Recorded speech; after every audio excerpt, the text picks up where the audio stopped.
It's my pleasure today to be talking to Bob Klein, the principal author of Proposition 71, the bond measure that established the California Institute of Regenerative Medicine, the state funding agency for stem cell research. Welcome, Bob. It's great to talk to you. Well, thank you. It's a privilege to be here. You have spent a lot of the last several years chairing the Independent Citizens Oversight Committee of the California Institute of Regenerative Medicine, but you also have a day job. You're an attorney, a lawyer, and you develop affordable housing. How does someone in that profession learn about stem cells? My day job is now my night and weekend job, but so in the day, I've focused on stem cell research because my youngest son, Jordan, has juvenile diabetes called type 1, where the immune system destroys the islets and the pancreas, and the body can no longer create insulin to utilize food, and he's in danger of dying at night because his blood sugars go too low, of going into a coma. He's in danger of losing his kidneys over time because of high blood sugars, or losing his eyesight because of damage of the high blood sugars. If you're a father and you understand the implications of the disease for your son or your daughter, it's extraordinarily compelling. There is no solution but to try and find a way to cure the disease.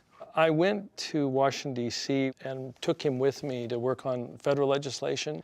And after a particular meeting with some senators where he explained these implications of the disease, I said to him, Jordan, I don't think you can do this. I mean, talking about the implications for your life, your mortality, you're 11 years old.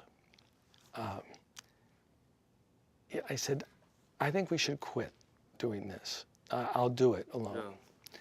And he said, Dad, he says, everyone's dying.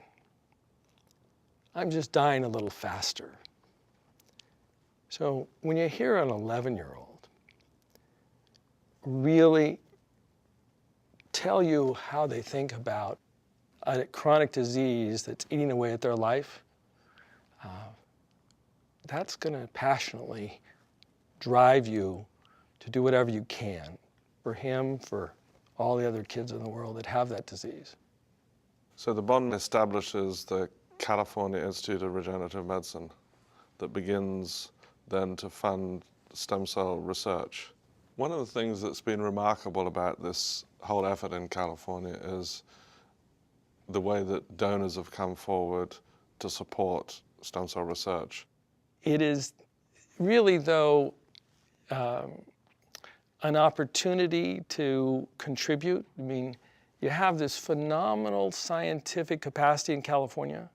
We represent, in California, 50% of the research capacity in the United States. And California has, as a nation, more scientists in medical research than any other nation in the world. So when you realize the potential to change the future of human suffering, you keep overcoming these limitations that in your normal life would stop you cold. Stem cell research also comes with some controversy. Some in society believe that using an embryo that is to be discarded to create stem cells is wrong. There are 20 states where there are movements to declare that life begins at the moment an egg is fertilized, even if it's going to be thrown out as excess from an in vitro fertilization clinic. And the people that are there believe strongly in their positions. I respect their positions.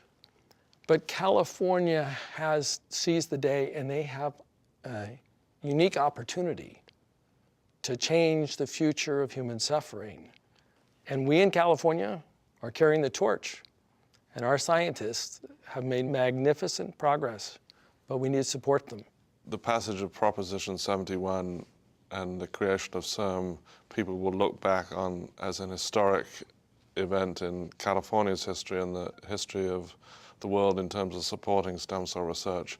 I believed it saved stem cell research at a critical point in the history of the field. Thank you for all your efforts.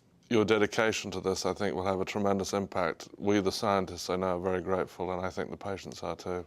Your child may not have diabetes, and your wife may not have breast cancer, but over our lifetime, every one of us is one phone call away from a tragedy for a member of our family or a diagnosis of chronic disease for ourselves. So we're all in this together, every one of us. This is our future.